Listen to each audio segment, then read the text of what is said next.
Hello, magandang araw. Ako nga pala si Joshua, isang normal na tao kagaya mo na may pangarap.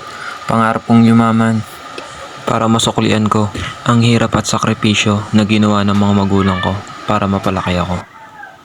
Hindi ko nasasabihin kung ano lulutuin ko dyan, pero alam nyo naman kung ano yan. Prepared lang tayo.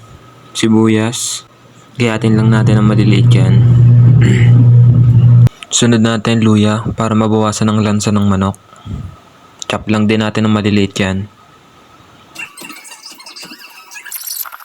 Sunod natin bawang. Chop lang din natin ng maliliit. Okay na, na-chop na natin bawang, sibuyas, luya. Dito naman tayo sa papaya. Balatan muna natin.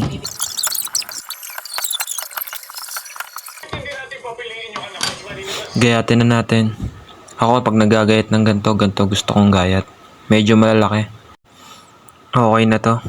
Tara, magluto na tayo. Number 1, mantika.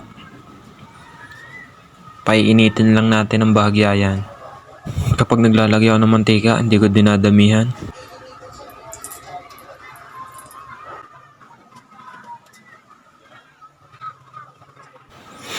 Kapag nagigisa ako, lagi kong inuuna ang sibuyas. Kapag nagigisa ako nan, lagi lang golden brown.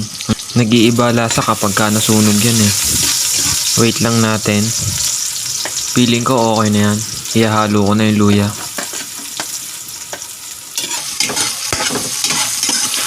Wait lang natin lumabas yung aroma.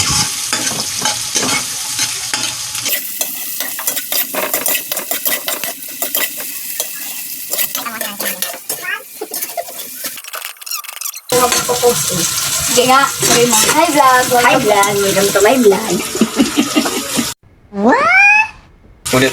Yun nga pala si nanay, talaga naman napaka-supportive eh oh.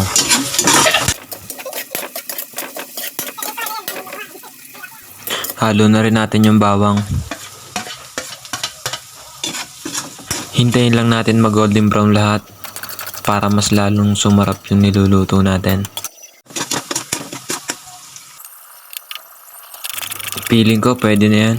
Ihalo na natin yung manok.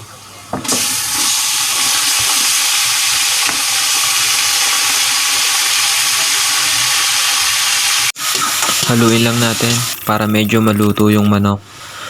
Tsaka para lumasa yung sibuyas, bawang at luya. Haluin natin hanggang sa medyo malutong konti. Yan, okay na yan. Lagyan na natin ng tubig. Kapag naglalagay ako nan, konti lang muna para mabilis kumulo. Takpan muna natin. Silipin natin baka kumukulo na.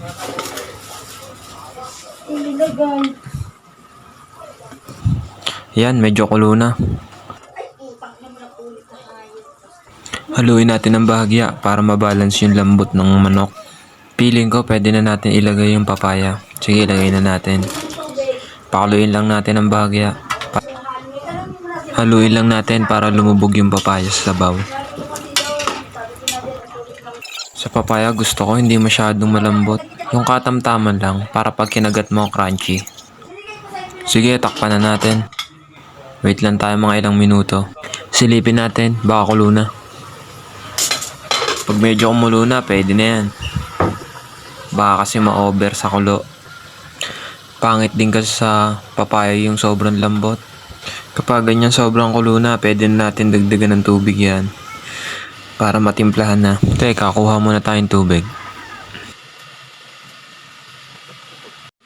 Tama na isang bowl dyan para di maparami.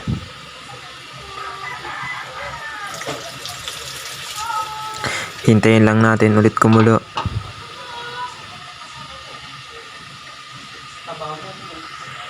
Yan nga pala yung kapatid ko, nangungulit din. Droga ka ba, kuya? Paano masabi?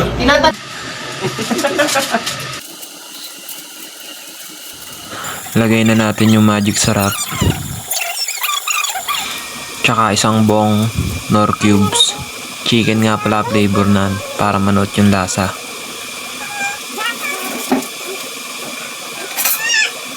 Okay na yan, takpan muna natin. Pero syempre hindi mawawala ang ating dahon ng sili. Hindi makukompleto ang lahat pag wala nyan. Pwede natin ihalo dyan yung talbos ng sili. Medyo pakuluin lang natin ng bahagya at haluin para mabalance lalo yung lasa. Takpan natin, last na kulo. O ayan, ready na. I-ready mo na rin ang patis at kalamansi na may sili, paniguradong mapaparami.